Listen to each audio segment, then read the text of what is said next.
I am William Castaneda. In general, I am an ordinary, inconspicuous man. It turned out that my work does not take much time, and I can safely work from home and at the same time earn good money. But this lifestyle has the opposite effect. Because of the constant presence at home with children, you may not notice when your wife went to other men. Several weeks ago, on a beautiful morning, I found myself caught up in the hustle of morning preparations, trying to get our 2 children off to school, when suddenly a phone call broke the silence. It was just before 8 in the morning, and I was surprised to wonder who could be calling so early, especially from an unknown number. "Good morning. Who's calling?" I asked, picking up the receiver. "William, it's me," came the familiar voice of my wife Amy on the other end of the line. We had just talked the night before, and I was curious what urgent matter could have arisen. Amy works at a marketing agency and print shop in our town, often going on short business trips. Meanwhile, working from home, I take on most of the childcare duties, though sometimes I need to drop by the office. Despite our differing schedules, we manage, supporting each other and providing for our family. "What's wrong with your voice? Is everything all right?" I asked. "I have a problem, dear. Last night my bag was stolen when I went down to the hotel lobby for a newspaper. We need to urgently block our credit cards and open new accounts just in case," she said, her voice filled with anxiety. We discussed the details of the incident, and I learned that she had been slightly distracted, leaving her bag unattended. Fortunately, the hotel promised to help, sending someone to check the nearby trash bins in hopes of finding the lost items. "Don't worry, I'll take care of the credit cards right away," I promised, trying to calm her down. We also discussed how she would manage without her driver's license and how soon she could get a replacement from her boss. About 6 weeks have passed since that moment. Luckily, the credit cards were quickly blocked, and there were no unauthorized transactions. Her bag with the driver's license and other items was found, and we were able to continue our normal life without further losses. Today, as I was reviewing the statement for Amy's investment account at BFP Express, I remembered the incident. She opened this account after the tragic death of her parents in a car accident, and it's an important part of our family's wealth. Despite all the challenges, we continue to support each other and move forward, cherishing every moment spent together. I always tried to respect her personal space, especially when it came to finances. However, one day, while looking for our home insurance policy, I accidentally stumbled upon a folder with monthly statements from her bank account. After her parents' death, she had inherited about $350,000, and I couldn't help but wonder about the current status of those funds. My surprise was great when I discovered that the amount had grown to over $400,000. But what caught my attention was a $3,000 transaction made about 6 weeks ago. I decided to delve deeper and found out that the funds had been spent in a jewelry store. Despite her not mentioning any major purchases, my curiosity only grew, and I decided to call the store to find out more details. After introducing myself and explaining the situation, I was assisted. The salesperson, after a brief search in the system, found the transaction. To my surprise, she remembered this purchase. A woman, extremely upset, came into the store with a story about losing her wedding and engagement rings, and was very keen on replacing them. She spent a lot of time looking for the perfect replacements. She purchased the rings using a credit card and had a 90-day warranty on them, and soon after, she availed of this option and returned the rings back to the jewelry store. All she mentioned was the theft of her purse. This moment made me think. She did not mention the loss of the rings to me, and it was not entirely clear to me why she needed to first buy the rings and then return them. "I will need to discuss this with my wife and call you back later," I said to the girl. Her voice sounded puzzled, however. Her bewilderment was no match for mine. I wondered how my wife could lose 2 sacred rings, why the rings could have been in her purse. There was only one possibility. She did not want others to know about her marriage. Perhaps it was related to wanting to appear available to men. I had no more guesses. I was not sure if she was cheating, but it seemed to me that she just wanted male attention, nothing more. We have been married for 11 years and have raised 2 children, 7-year-old Jeremy and 6-year-old Melissa. I always thought our marriage was perfect, and our personal life was quite satisfactory. So why did she feel the need to look for relationships elsewhere? Usually, she traveled once a month, leaving for 2 or 3 nights.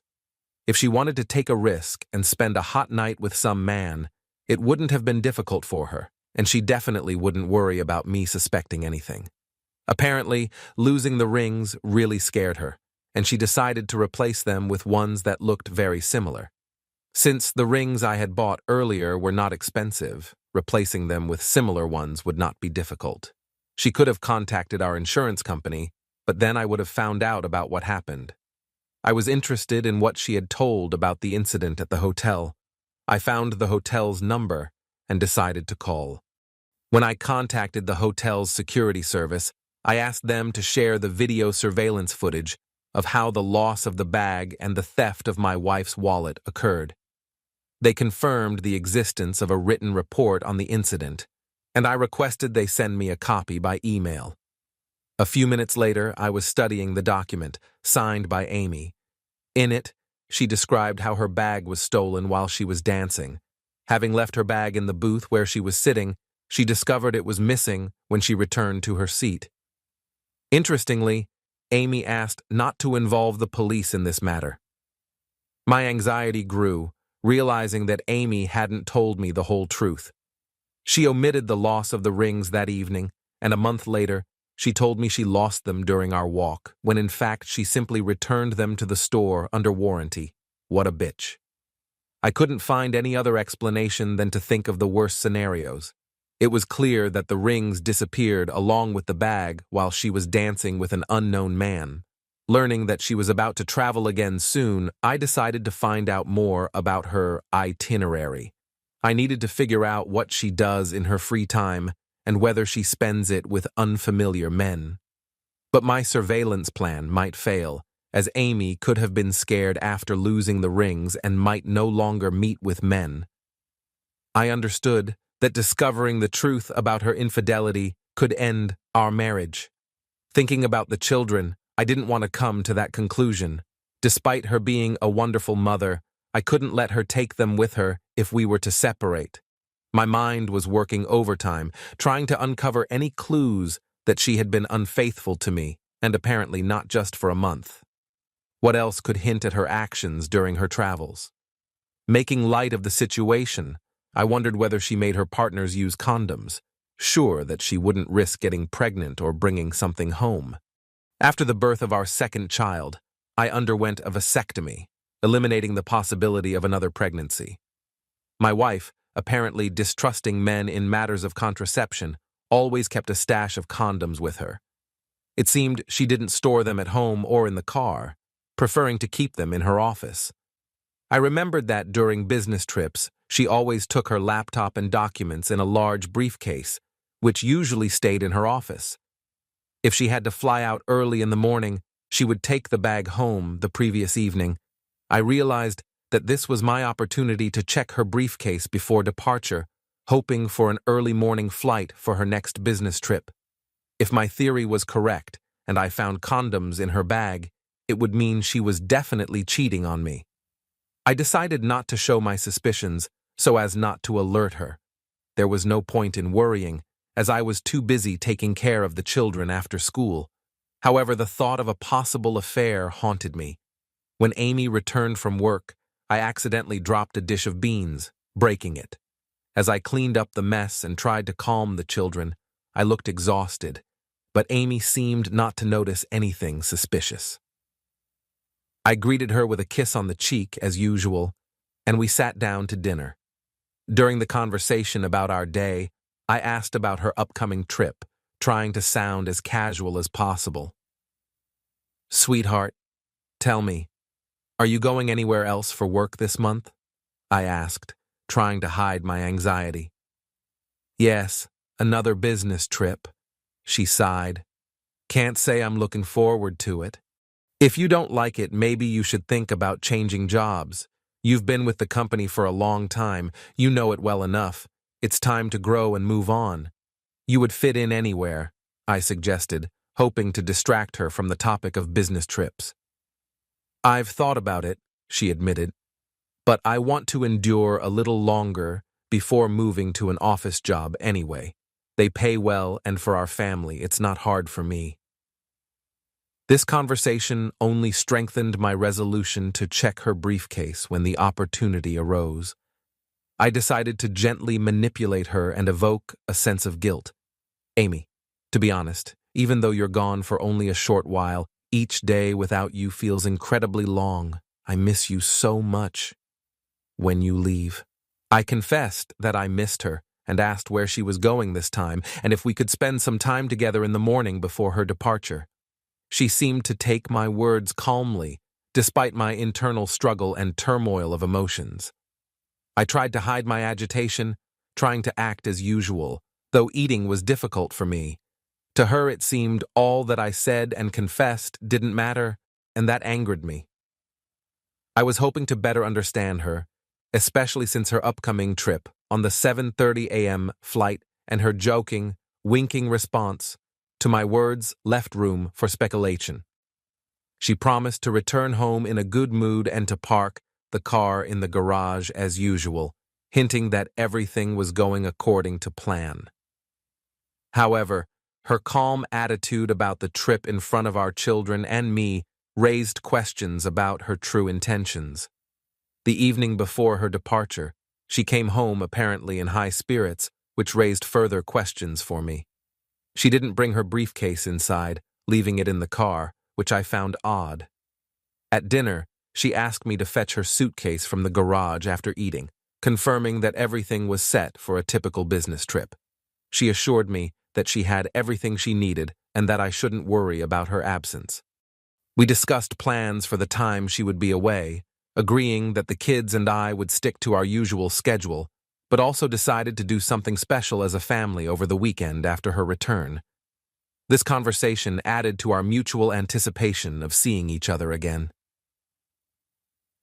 After dinner, we cleaned up the kitchen together, and after starting the dishwasher, she went to pack her things, and I headed to the garage for her suitcase, pondering the days ahead. When I looked in her car, I noticed the absence of her briefcase and speculated that she might have hidden it in the trunk. This thought came to me as I was returning to the bedroom, carrying her suitcase. It occurred to me to ask her for the car keys, explaining that she seemed to have a flat tire. I offered to take it to the gas station for repair, and she appeared momentarily troubled, but then, pulling the keys out of her purse, asked if it wouldn't be better to fit the spare tire. I replied that we had time to fix everything, and headed to the garage. As I was backing out, I drove to the corner gas station owned by my childhood friend, Jerry. Approaching one of his bays, I signaled him, and seeing me, he opened the door, allowing me to enter. "What can I do for you?" he asked, but I replied that I needed to check something else, mentioning some domestic issues. Opening the trunk, I took out Amy's briefcase and placed it on the workbench.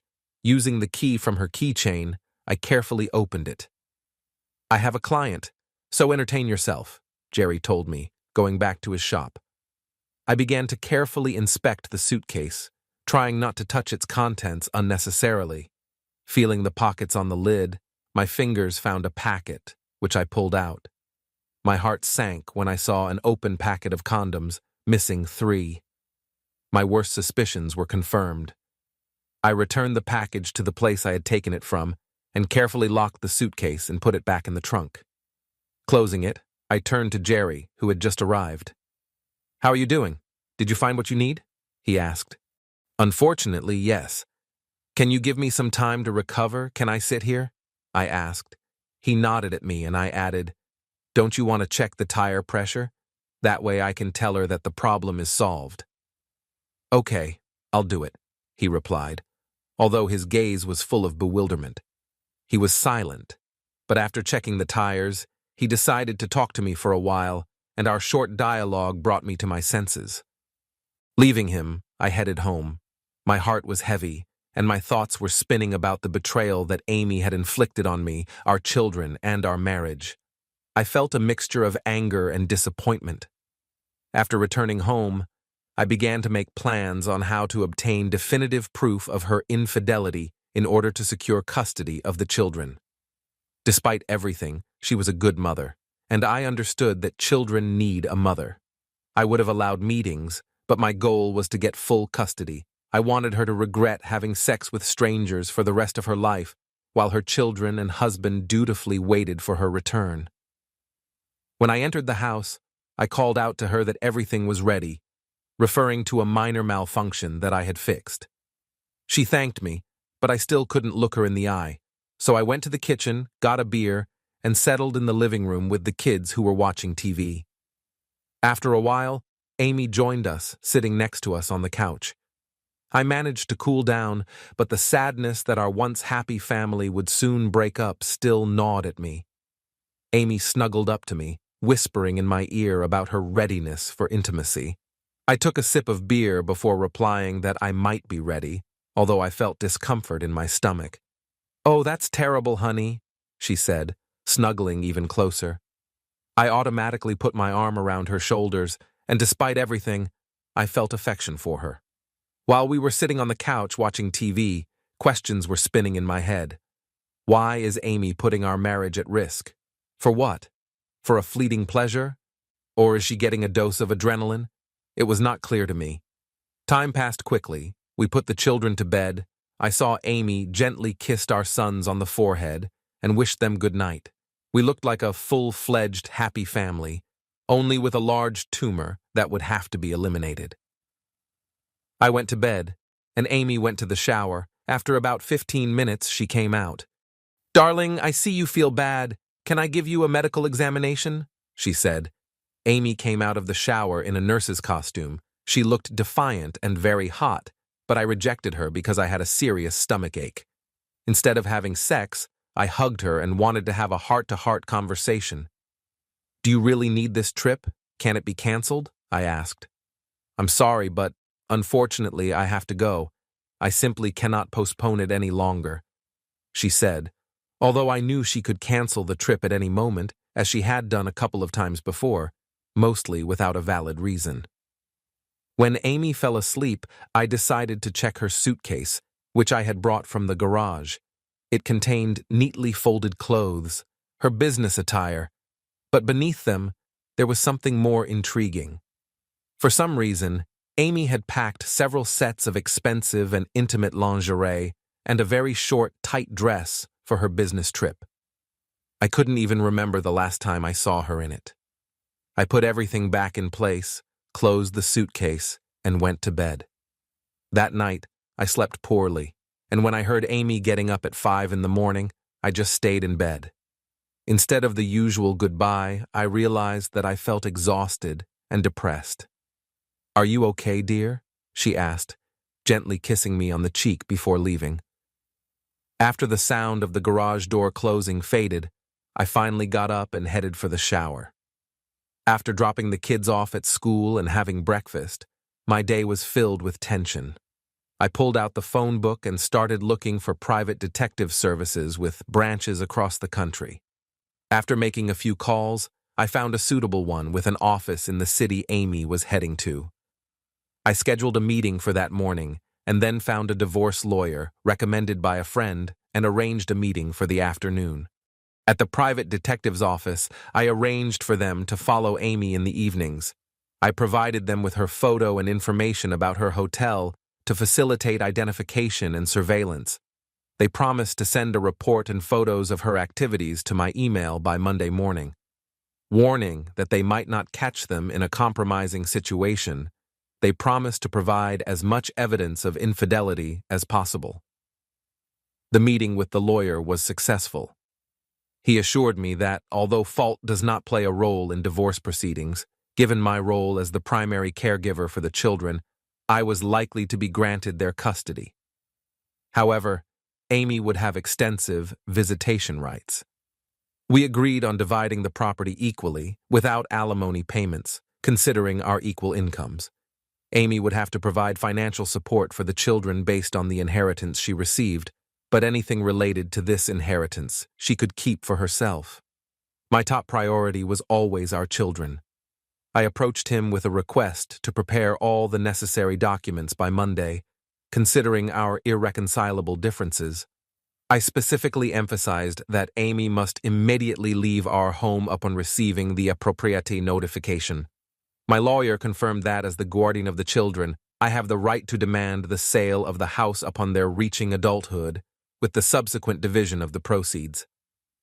Leaving his office, I felt satisfied with the thought that life for me and the children would continue, and Amy would get what she deserved for her infidelity.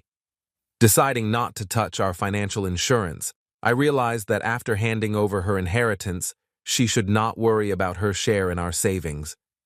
With the children, who were soon to finish school, I headed home to meet them from the bus on Friday afternoon.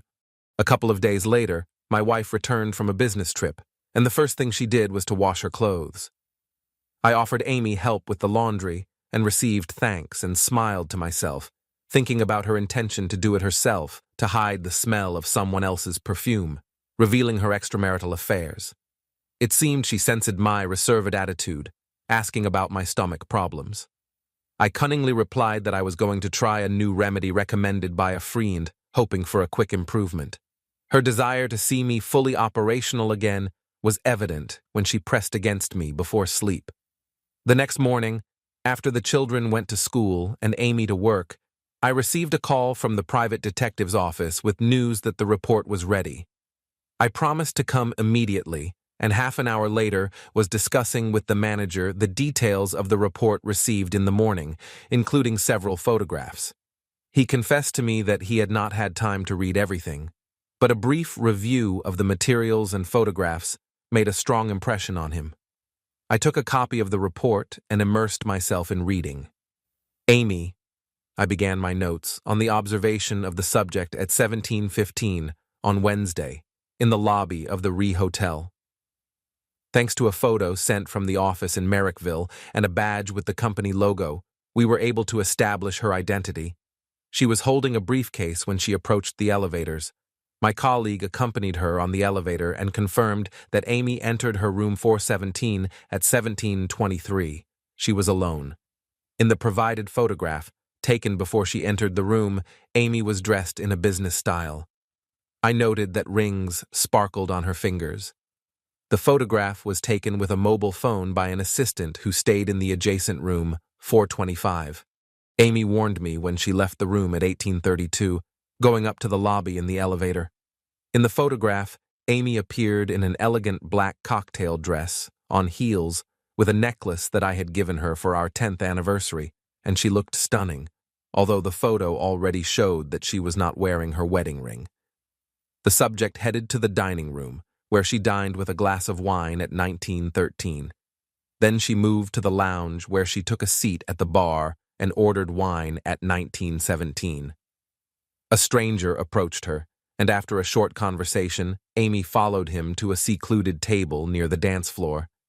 They spent about an hour and 43 minutes together, danced 6 times, which led to a closeness. In this photo, Amy and the man are depicted in a tight embrace, her short dress hitched up. At 20:51, they left the lounge, took the elevator to her floor, and entered her room 417. The photo shows that Amy appeared slightly tipsy but cheerful. At 23:13, the man left her room.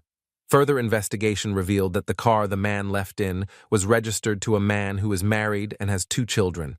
Going through the remaining pages of history, I discovered that the next day she repeated her actions, but with a different man.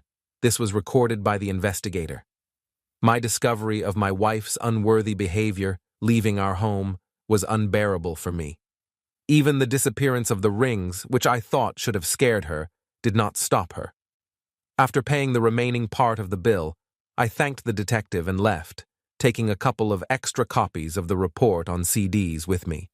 Heading home, I immediately contacted my divorce lawyer and inquired about the status of our divorce papers. Hearing that everything was ready for filing, I asked him to proceed with the process and inquired if it was possible to serve the papers publicly at her work the next day.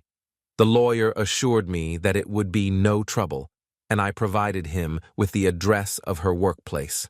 I wanted her to feel humiliated, believing that public service of the documents at work would help me avenge her actions that night and for all she had done during her business trips. We did not talk, but I felt she knew something was wrong. Perhaps she guessed that I knew something, but was afraid to express her anxiety, except to say she hoped for my swift recovery. Strangely, she seemed a bit restrained, though I did not mention it. In the morning, after a sleepless night, I got up early and worked on the computer until I heard the child wake up, and then I went to prepare breakfast. When I saw Amy off to work, she hugged and kissed me before leaving. I hesitantly responded to her embrace before she left. As I closed the door behind her, I saw tears in her eyes, and she whispered, "I love you." After she left, my heart was filled with deep sadness, to the point where tears struggled to break free, but I had to stay strong for the sake of the children. They needed my support to get ready for the school bus. Suddenly, around 10:45, the phone rang. The screen showed that it was Amy's workplace calling. I answered without waiting for the call to connect, and there was an awkward pause, during which I decided to stay silent. Then I heard her regret, whispered through the silence, before the line went dead. That night she did not return home, making me wonder if she was playing her little sick game, no longer caring about our family's comfort. I admit I was strict with her, but my anger was fully justified. The children asked about their mother, and to distract them, I took them to dinner at a cafe. By the evening, they were so tired that they went to bed without any further questions. The next morning, Amy called, asking if she could pick up some of her things and talk to me. Feeling guilty, I offered to meet from 9 to noon when we wouldn't be home. Our conversations would now take place one-on-one in my lawyer's office, after she signs and returns the notarized divorce documents. In the lawyer's office, she begged me to cancel the divorce, explaining that the lack of unrestricted access to the children was unbearable for her. However, I could not forgive her betrayal. She told me she had sought help from a psychologist who diagnosed her with sexual tension and that she was getting help. But that was not enough for me. I left her in tears, signing the divorce papers. 6 months later, our marriage was officially dissolved. During our divorce, an unexpected truth was revealed. She turned out to be pregnant. However, to my surprise, she terminated the pregnancy following an accidental incident with the last of her lovers. There was a problem with a condom at a critical time for her, which made the situation even more complicated. Her infidelities became evident not just because of the lost rings. Likely, even without this incident, her secrets would have soon become known. Learning that she was returning to the social scene and dating again made me reflect.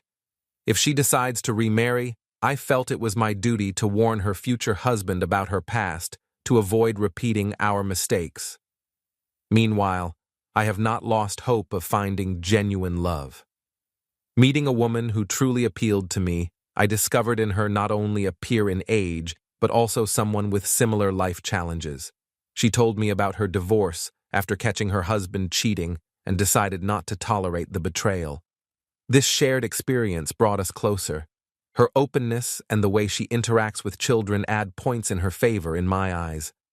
I am beginning to feel that it is only a matter of time before our relationship moves to a new level. That's the end of the story. Write your opinion in the comments about this story. It will be interesting for us to read it.